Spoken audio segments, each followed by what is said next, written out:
मेष राशि वाले बंधुओं, आप सभी का बहुत बहुत स्वागत करते हैं मेष मंथन भिंड यूट्यूब चैनल में। बंधुओं, आपका दुख देखकर आपके पितृ देवता भी अब रो पड़े हैं। जी हाँ बंधुओं, इसीलिए उन्होंने आपके लिए भेजा है एक बहुत ही बड़ा शुभ संदेश। अब आपकी यह जिम्मेदारी है कि आप इस शुभ संदेश को देखें और आपके पितृ देवता आपसे क्या कहना चाहते हैं, इस बात को जल्द से जल्द समझ लें। एक बात तो निश्चित है कि आपके पितृ देवता अब आपके जीवन में कुछ बड़े बदलाव लाना चाहते हैं। आपके जीवन में चल रहे कष्ट, परेशानियां और तमाम मुश्किलों का अब अंत करना चाहते हैं। तो ऐसे में जब वे आपको कुछ कहना चाहते हैं, कुछ संदेश दे रहे हैं, तो आपका यह धर्म है, आपकी जिम्मेदारी है कि आप इस संदेश को समझें और पितृ आपसे क्या कह रहे हैं, क्या चाह रहे हैं, इन सब बातों को समझ के अपने पितृ देवता का मान बढ़ाएं। यदि आप यह कार्य कर पाने में सफल रहते हैं तो निश्चित तौर पर हम आपको गारंटी से कहते हैं कि आप माला माल हो जाएंगे। जो भी आप चाहते हैं वह सब कुछ आपको मिलने लगेगा। सबसे पहली बात कि आपके जीवन में जो भी कष्ट और परेशानियां चल रही हैं, चाहे रुपए पैसे की तंगी हो, काम धंधा व्यापार सब डूब चुका हो, एक एक पैसे के लिए आप परेशान ही क्यों ना हो, और कर्जा ही आपके सिर पर चाहे कितना ही क्यों ना बड़ा हो, सब कुछ समाप्त हो जाएगा। और इन सब से बढ़कर आपके जीवन में जिन चीजों की कमी है, जिनके लिए आप अब तक तड़प रहे हो, वे सारी चीजें आपको एक एक करके मिलनी शुरू हो जाएंगी। और यह सब कुछ होगा आपके अपने पितृ देवताओं की कृपा से, उनके आशीर्वाद से। यह ज्योतिष कार्यक्रम कोई साधारण कार्यक्रम नहीं है। यह कार्यक्रम इतना शक्तिशाली है कि इसे यदि आपने अच्छी तरह से समझ लिया, इसमें बताई गई बातों को अपने जीवन में उतार लिया, तो आपके जीवन में एक बड़ी क्रांति आ जाएगी। यानी कि आपके जीवन की परिस्थितियां कुछ ही दिनों में पूरी तरह से बदल जाएंगी और आपका जीवन जैसा आप चाहते हैं वैसा चलने लगेगा। और यह सब कुछ होगा आपके अपने पितृ देवताओं की कृपा से, उनके आशीर्वाद से। हमारी देसी भाषा में एक कहावत है, सकल पदार्थ हैं जग माही, कर्महीन नर पावत नाही। इसका मतलब यह है कि इस संसार में सब कुछ मौजूद है। सुख संपत्ति, धन वैभव, रिश्ते नाते, प्यार मोहब्बत, ईश्वर की कृपा आशीर्वाद, सब कुछ मौजूद है। लेकिन जो कर्महीन होते हैं उन्हें कुछ भी हासिल नहीं हो पाता है। तो अब सवाल यह उठता है कि ये कर्महीन लोग कौन से होते हैं। कर्महीन से मतलब यहाँ पर ऐसे लोगों से कहा गया है कि जो जड़ बुद्धि के होते हैं, यानी कि वे जिस बात पर अड़ जाएं उसे ही सच मानने लगते हैं। फिर दुनिया में उन्हें कोई भी बात समझ में नहीं आती है, ना ही कोई उन्हें समझा सकता है। कहने का मतलब यह है कि ऐसे अज्ञानी और अड़ियल लोग जो अपनी बात को ही सच मानते हैं, बाकी दुनिया में सब कुछ उनके लिए झूठ है। तो जब वे लोग यह मान बैठते हैं कि इस दुनिया में तो कष्ट ही कष्ट हैं, यहाँ तो जन्म ही दुख पाने के लिए होता है, यहाँ कोई इंसान सुखी नहीं है, तो बस इसी धारणा को पकड़कर जब वे जीवन में आगे बढ़ते हैं तो फिर कोई उन्हें कितना ही समझाता रहे कि जीवन में सुख कैसे प्राप्त किया जाता है, कामयाबी कैसे मिलती है, उन्हें कुछ भी समझ में नहीं आता है। और कामयाब लोगों को जब वो देखते हैं तो फिर कहने लगते हैं कि यह तो सब भाग्य का खेल है, किस्मत से उन्हें ऐसा मिल गया है, सबको नहीं मिलता है। यानी कि ऐसे लोगों को हम कर्महीन कह सकते हैं, जो कभी जीवन में कुछ भी हासिल नहीं कर सकते, हमेशा दुखी रहते हैं, तड़पते रहते हैं और भगवान के द्वारा दी गई इस संसार की किसी भी संपदा को भोग नहीं पाते हैं। इसी से मिलती जुलती बात हमारे शास्त्रों में भी कही गई है कि अज्ञः सुकुमाराध्यः सुखतरमा राध्यते विशेषज्ञः ज्ञान लव दुर्विदग्धम ब्रह्मापि तम नरम नरचयति। इसका मतलब यह होता है कि किसी मूर्ख को समझाया जा सकता है बहुत ही आसानी के साथ, किसी विद्वान को और भी सरलता से समझाया जा सकता है, लेकिन किसी अल्पज्ञ को, जिसे मिथ्या ज्ञान का अभिमान हो जाता है, उसे तो स्वयं ब्रह्मा जी भी नहीं समझा सकते हैं। अब ये सारी बातें हम आपको इस समय क्यों बता रहे हैं, इसका बहुत बड़ा कारण है। जब भी हम कोई विशेष ज्ञानवर्धक कार्यक्रम आपके लिए लेकर आते हैं तो बहुत सारे ऐसे लोग हैं जो प्रशंसा करते हैं और उन बातों को मानते हैं और अपने जीवन में उतारते हैं, उपायों को भी करते हैं और उनके जीवन में कई कष्ट कटने लगते हैं, उनका जीवन सुखी होने लगता है। लेकिन कुछ ऐसे अल्पज्ञ ज्ञान अभिमानी लोग होते हैं जिन्हें ये ज्ञान भरी बातें, शास्त्रोन्मुक्त ज्ञान फालतू बातें लगती हैं। फिर भले ही स्वयं वे चाहे कितना ही समय लोगों के साथ गप्पे हाँकने में, इसकी उसकी चुगली करने में या नकारात्मक वातावरण में बिता दें, वह सब सही है। लेकिन ज्ञान की बातें यदि कोई कर रहा है, जीवन को बदलने की बात कर रहा है, जीवन को सन्मार्ग पर लाने की बात कर रहा है, तो वह सब फालतू बातें हैं। तब ऐसे में बोलते हैं कि सीधे पॉइंट की बात बताइए। सब कुछ जल्दी जल्दी से हासिल कर लेना चाहते हैं तो तरस आता है ऐसे कुबुद्धि और अल्पज्ञानी लोगों की मानसिकताओं को जानकर। दुख भी होता है कि हम किन लोगों को सीख दे रहे हैं, किन लोगों को धर्म, ज्ञान, वैराग्य और भगवत मार्ग पर लाने की कोशिश कर रहे हैं। इन्हें तो सब कुछ शॉर्टकट में ही चाहिए, कामयाबी भी शॉर्टकट में ही चाहिए। लेकिन क्या यह संभव है? नहीं। सब कुछ धीरे धीरे होता है, समय तो लगता ही है। आज पौधा लगाएंगे तो कल ही फल नहीं देगा, समय लेगा। प्रकृति का नियम है कि समय लगता है। खैर, ये सारी बातें हम आपको इसलिए बता रहे हैं कि हम जो भी कुछ आपको बताते हैं वे सब कुछ शास्त्र प्रमाणित होती हैं। कुछ हमारे जीवन का व्यक्तिगत अनुभव भी होती हैं, क्योंकि सैकड़ों हजारों लोगों से हम हर वक्त संपर्क में रहते हैं और उनके जीवन की दशा और दिशा को अच्छी तरह से समझते हैं। और इसी प्रकार हम आपके जीवन को भी समझते हैं और आपके जीवन में चल रही परेशानियों को दूर करने की हर तरफ से कोशिश करते हैं। केवल उपाय या रास्ता दिखा देने से ही जीवन में सरलता नहीं आ जाती। कभी कभी इंसान की स्वयं की मानसिकता की या गलत विचारधारा की वजह से भी इंसान परेशान होता है। जी हाँ बंधुओं, तो हर बात को हम गहराई से इसीलिए समझाते हैं ताकि ना केवल आप जीवन में कुछ अच्छा हासिल कर सकें, बल्कि आपका चहुमुखी आध्यात्मिक विकास भी हो सके। तो इतनी सारी बातें हमने केवल आपको इसलिए बताई कि आप हमारी भावनाओं को समझें। हम यहाँ पर पैसे कमाने के लिए नहीं बैठे हैं, उसके लिए तो और भी बहुत सारे मार्ग हैं, बहुत सारे तरीके हैं। यह सब कुछ तो हम केवल इसलिए कर रहे हैं कि माता रानी की कृपा और उनके आदेश से आप सभी लोग हमारे संपर्क में आ चुके हैं। तो शायद यह माता रानी की ही इच्छा है कि आपके जीवन में हमारे माध्यम से किसी प्रकार से सकारात्मक बदलाव आए, आपके दुखों का नाश हो और आपके जीवन में सरलता आए।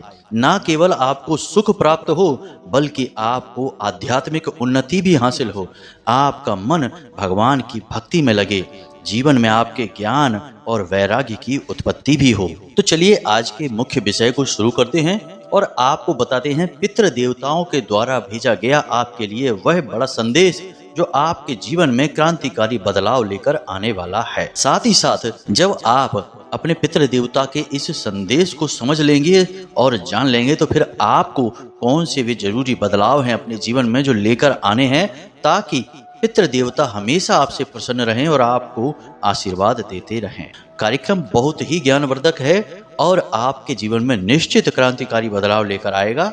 बस इसे आपको अंत तक देखना है, यही हमारा आपसे निवेदन है। तभी हमारी मेहनत भी सफल होगी और माता रानी के प्रति हमारी भक्ति भी कामयाब रहेगी। चलिए बंधुओं, आज के इस कार्यक्रम की शुरुआत करें, लेकिन इससे पहले हम चाहेंगे कि माता रानी को आभार आप जरूर व्यक्त करें। हम यहाँ से विचारों से आभार व्यक्त करते हैं, आप वहां से लिख कर करिए। कमेंट बॉक्स में लिखिए जय माँ भद्रकाली कृपा करो। एक बार नहीं 3 बार लिखना। माता रानी आपके ऊपर पूरी कृपा, पूरा आशीर्वाद बनाकर रखेंगी।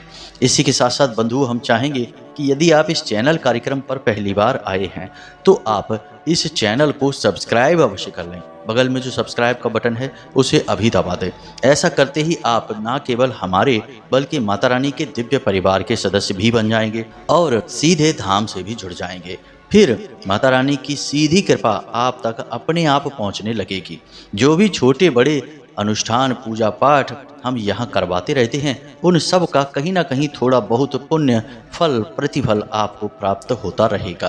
तो चलिए बंधुओं, इस सुनहरे अवसर को ना गवाइए, जल्दी से चैनल को सब्सक्राइब करिए, फिर आगे बढ़ते हैं। तो बंधुओं, अब ध्यान से सुनो, पितरों ने आपके लिए कौन सा बड़ा संदेश भेजा है, यह जानने से पहले आपको यह जानना आवश्यक है कि पितृ आपसे संपर्क किस प्रकार से करते हैं।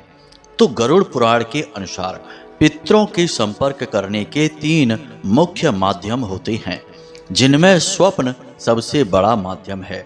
यानी कि पितृ आपको कुछ भी संदेश देना चाहेंगे, कुछ भी बताना चाहेंगे, तो वे सबसे पहले आपको सपने में आकर किसी प्रकार का संकेत देंगे। अब चाहे वह आपके जीवन के बारे में कोई अच्छी घटना है या बुरी घटना है। यदि आपके पितृ देवता सहाय हैं तो वे आपको कुछ भी बुरा जीवन में होने से पहले उसके संकेत सपने के माध्यम से अवश्य दे देंगे।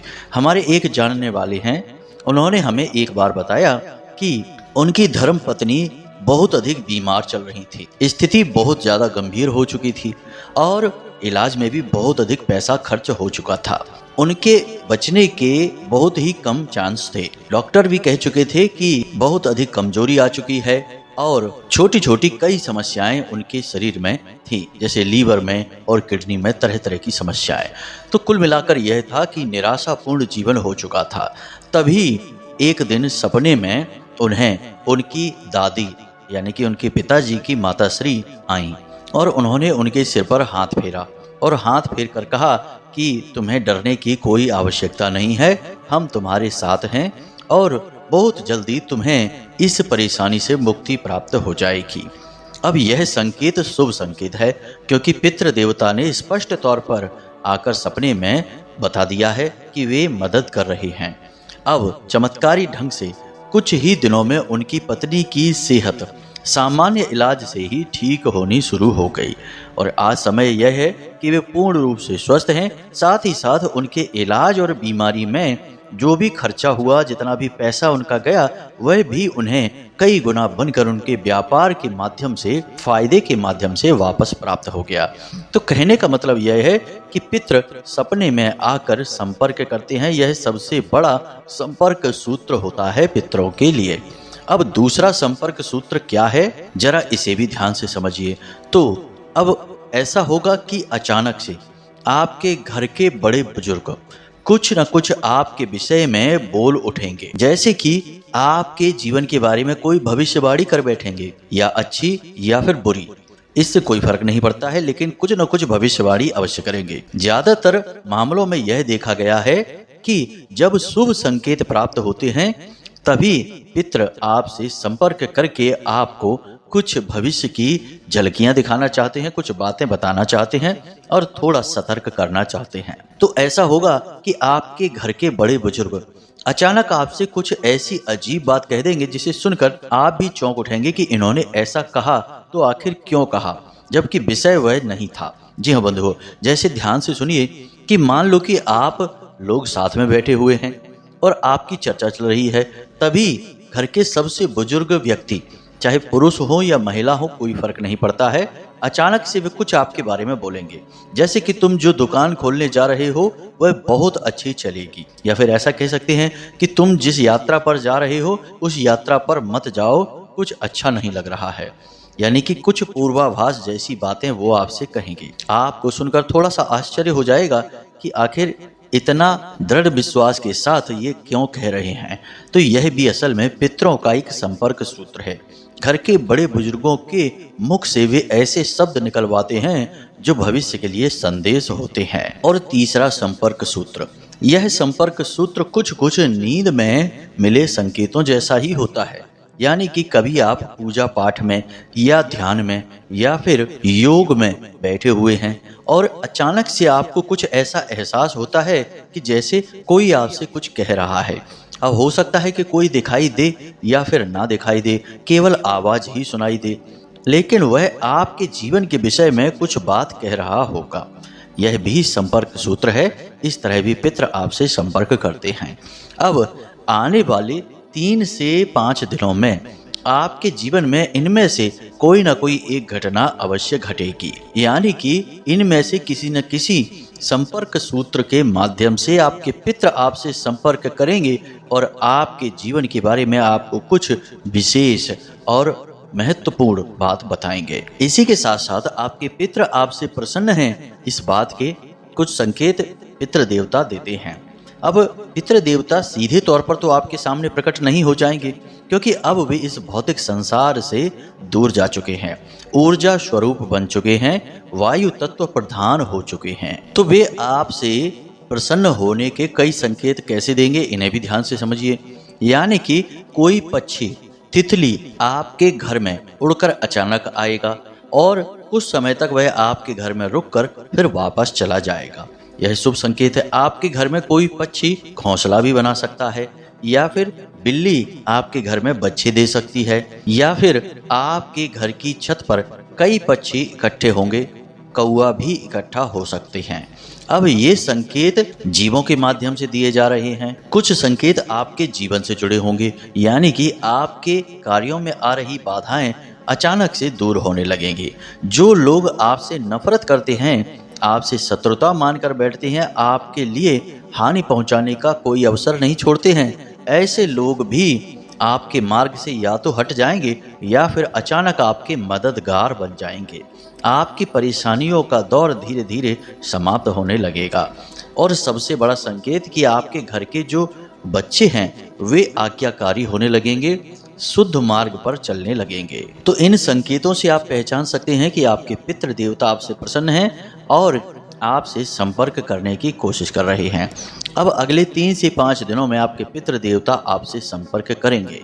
हमने आपको संपर्क माध्यम बता दिए हैं। पुराणों के अनुसार इसी प्रकार पितृ देवता संपर्क करते हैं। अब ध्यान से सुनिए कि जब पितृ देवता आपसे संपर्क करेंगे तो वे आपको क्या संदेश देना चाहते हैं।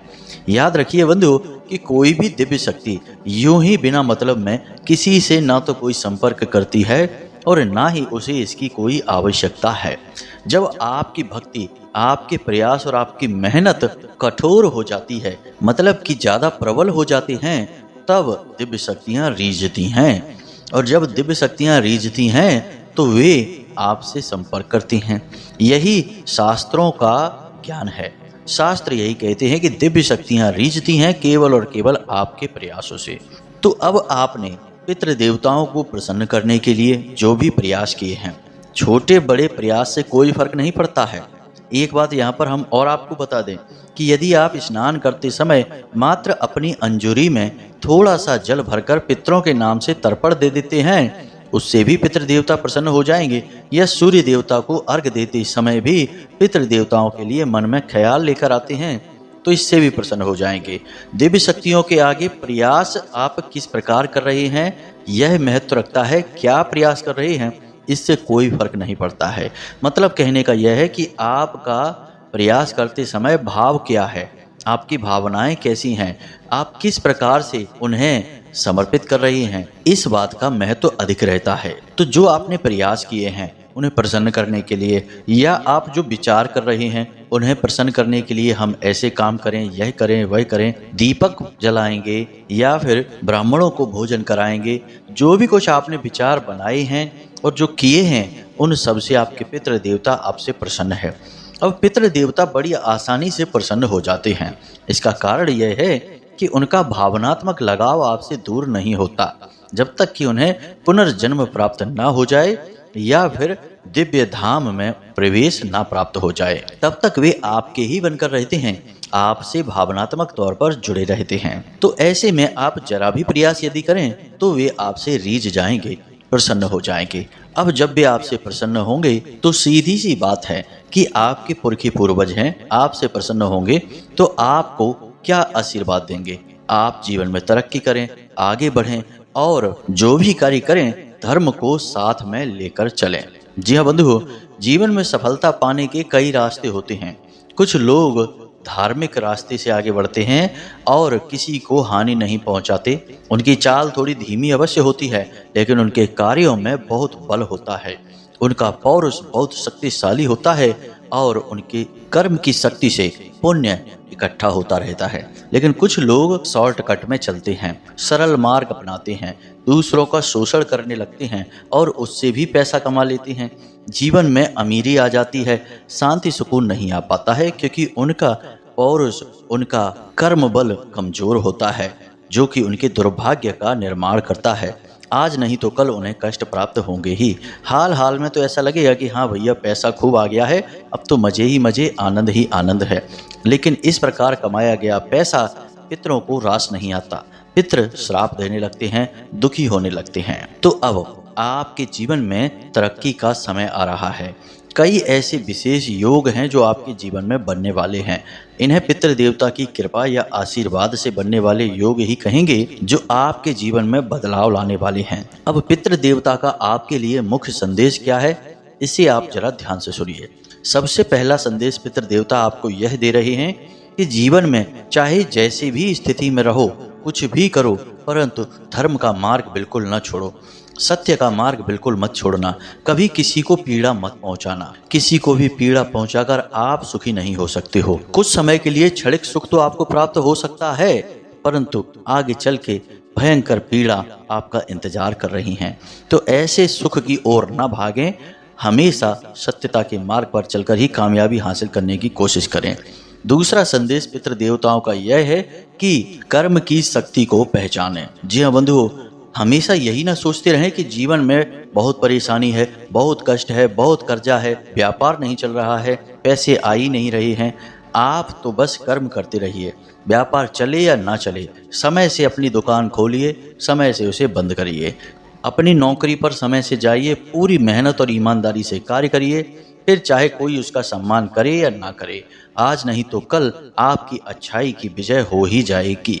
याद रखना कि बुराई कितनी भी ताकतवर क्यों ना हो, लेकिन एक न एक दिन अच्छाई के सामने घुटने टेक ही देती है। और जिस दिन बुराई अच्छाई के सामने हारती है, फिर अच्छाई का और सच्चाई का जो फल प्राप्त होना शुरू होता है, वह जीवन भर जाता नहीं है।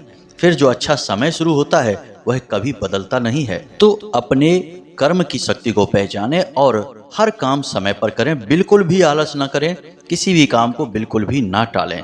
जो करना है सो करना है, बस उसे अपनी दिनचर्या बना लें। तीसरा संदेश जो कि सबसे महत्वपूर्ण है, इस संदेश के बिना सारे संदेश अधूरे हैं। तो जरा इसे ध्यान से सुन लें, असल में यही मुख्य संदेश है। अब बंधुओं जरा ध्यान से समझना, इंसान की हालत आज के समय में इतनी खराब क्यों है? मतलब कि जिसके पास धन दौलत, पैसा, रुपया, घर, गाड़ी, मकान सब है, वह भी दुखी। जिसके पास नहीं है वो तो दुखी है ही। इंसान की दुर्गति का असल में कारण स्वयं इंसान ही है। अब ऐसा क्यों है आप समझिए। एक पतंग है जो हवा में उड़ रही है। अब उस पतंग को ऐसा लगता है कि मेरी डोर इस इंसान ने पकड़ रखी है, इस वजह से यह मुझे आज़ाद नहीं कर रहा है और यह मेरी गुलामी है, और इसकी गुलामी से मुक्त होकर ही मुझे जीवन में सुख प्राप्त होगा। ऐसा विचार करके वह पतंग उस डोर को तोड़कर उड़ जाती है। अब आप समझिए कि उस पतंग का क्या नतीजा होगा। वह पतंग कुछ समय तक तो हवा में हिचकोले खाएगी, खूब आज़ादी का आनंद लेगी, लेकिन एक समय आएगा जब वह किसी न किसी झाड़ पर, किसी खंभे पर अटक जाएगी या फिर सीधे जमीन पर गिरेगी। और जब ऐसी स्थिति में वह पतंग फंसेगी तो उसका क्या हाल होगा? सिर्फ दुर्गति होगी, बुरा हाल होगा। इंसान का भी यही हाल है। भगवान की भक्ति, धर्म, भगवान से प्रेम और आस्था, यही वो डोर है जो इंसान को बांध कर रखती है, शांति और सुकून की धारा प्रवाहित करती है। लेकिन इंसान इतना मनमौजी है कि वह मनमानी करने से नहीं चूकता। तो भगवान की भक्ति को भी ढोंग, ढकोसला और पुराने जमाने की बातें बताकर मनमानी करने लगता है। जुआ, शराब, वेश्यावृत्ति, मांस भक्षण आदि गलत कार्य करने लगता है। फिर यही आज़ादी उसे भारी पड़ती है, क्योंकि एक बार जो डोर आपने तोड़ ली तो फिर आप थोड़ी समय के लिए मनमौजी तो हो गए, लेकिन बाद में दुखों के सागर में तो हिचकोले खाओगे ही। तो आपको अपनी डोर नहीं तोड़नी है। यही आपके पितृ देवता आपसे कहना चाहते हैं कि आपके जो आराध्य देव हैं, उनसे आपको हमेशा अपना भाव लगाकर रखना है। जिसकी भी आप पूरे भाव से पूजा करते हैं, चाहे भोले बाबा हों, चाहे हनुमान जी हो, चाहे प्रभु श्री राम हो, किसी की भी आप पूजा करते हैं, पूरी श्रद्धा भाव से उनकी पूजा पाठ अवश्य करिए, क्योंकि यह वो डोर है जो आपको बांध कर रखती है और आपके जीवन में शांति और सुकून लेकर आती है, जिसकी कि इस संसार में बहुत अधिक कमी हो चुकी है। अब आपको हम सबसे बड़ी बात बताते हैं कि भगवान से आप डोर कैसे बना सकते हैं। वैसे पूजा पाठ तो लगभग सभी करते हैं, लेकिन पूजा पाठ यदि आप संकल्प के साथ करें और महीने में या वर्ष में कुछ अनुष्ठान अवश्य करा लिया करें, तो उससे आप देवी देवताओं से और मजबूती से जुड़ जाते हैं। अनुष्ठान का मतलब यहाँ पर हम पैसा खर्चा करने की बात नहीं कर रहे हैं। आप कुछ इस प्रकार के अनुष्ठान कर सकते हैं, जैसे कि हनुमान जी का 11 दिन का 11 हनुमान चालीसा का अनुष्ठान। अब अनुष्ठान का मतलब होता है खुद से किया गया प्रयास। सरल भाषा में इसे हम यही कहेंगे। इसमें आपकी मेहनत लगेगी और दिव्य शक्तियां आपसे प्रभावित होंगी और आपसे आकर्षित होगी। तो आप यह कर सकते हैं कि 11 दिनों तक, मंगलवार के दिन से शुरू करें यह काम, 11 दिनों तक लगातार 11 हनुमान चालीसा का पाठ करें और अंत में बजरंग बाण का पाठ करें। यह काम आप हनुमान जी के मंदिर में ही जाकर करें तो अति उत्तम रहेगा। पहले दिन जब आप यह कार्य करें तो संकल्प लेकर करें। हम आपको गारंटी के साथ कहते हैं कि बड़ी से बड़ी, भीषण से भीषण तकलीफ आपकी होगी वह भी दूर हो जाएगी। हनुमान जी की प्रचंड शक्ति सारी तकलीफों को एकदम मक्खन की तरह काट डालेगी। हमारा खुद का अनुभव है माँ भद्रकाली और माँ बगलामुखी के लिए। जी हाँ बंधु, हम माता रानी की साधना करते हैं और हमने कई बार ये चीजें अनुभव की हैं। जो बातें हमारे बस से, हमारे काबू से बाहर होती हैं, उन बातों को माता रानी तुरंत समाप्त कर देती हैं, हल कर देती हैं। इसी प्रकार आप भोले बाबा का भी कर सकते हैं कि 11 पंचाक्षरी माला का जाप 11 दिनों तक कर सकते हैं। इसी प्रकार आप माता भद्रकाली का या माँ बगलामुखी का, जिन भी देवी देवता के प्रति आपका भाव है, उनके लिए आप कोई अनुष्ठान महीने में, 2 महीने में, 3 महीने में एक विशेष अनुष्ठान अवश्य कर लिया करिए। शुभ घड़ी और मुहूर्त को देखकर अनुष्ठान प्रारंभ कर लीजिए। आप देवी देवताओं से बहुत मजबूती से जुड़ जाएंगे और याद रखना कि फिर आपको दिखेगा कि आपके जीवन में कष्ट आ रहा है, लेकिन वह कब चला जाएगा आपको पता भी नहीं चलेगा। दिव्य शक्तियां इतनी मजबूती से सहायता करती हैं कि आप सोच भी नहीं सकते हैं, बशर्ते कि आपको उनसे जुड़ना होगा। अब केवल रोज ओम जय जगदीश हरे आरती कर ली या फिर जय बजरंगबली, जय श्री राम बोल लिया, इतने से काम नहीं चलता। अनुष्ठान से भाव दिखता है, मेहनत दिखती है और उसी से दिव्य शक्तियां आकर्षित होती हैं। और जब एक बार देवी देवता आपसे जुड़ जाएंगे, यानी वे जुड़े तो आपसे हैं परंतु आपसे आकर्षित हो जाएंगे, आपके ऊपर उनकी विशेष कृपा, विशेष छाया हो जाएगी, तो पितृ देवता हर वक्त 24 घंटे आपके सहायक रहेंगे। याद रखना कि पितृ देवता आपके जीवन के और आपके घर के सबसे बड़े रक्षक हैं और सबसे पहले रक्षक हैं, लेकिन वे आपकी रक्षा तभी कर सकते हैं जब आप रक्षा करने के लिए उन्हें मजबूती प्रदान करेंगे, उन्हें ऊर्जावान बनाएंगे। इन कार्यों से भी ऊर्जावान होते हैं। अब जो बातें हमने आपको बताई, जो संकेत आपको बताए, वे अगले 3 से 5 दिनों में आपको मिलेंगे। इन संकेतों के बारे में क्या करना है हमने यह भी आपको बता दिया है। अब आपको ये संकेत मिले तो हमें कमेंट करके अवश्य बताना, हमें भी सुनने में बड़ी उत्सुकता रहेगी। हो सकता है कि कुछ लोगों को ये संकेत ना भी मिले, क्योंकि सब एक जैसे लोग नहीं होते।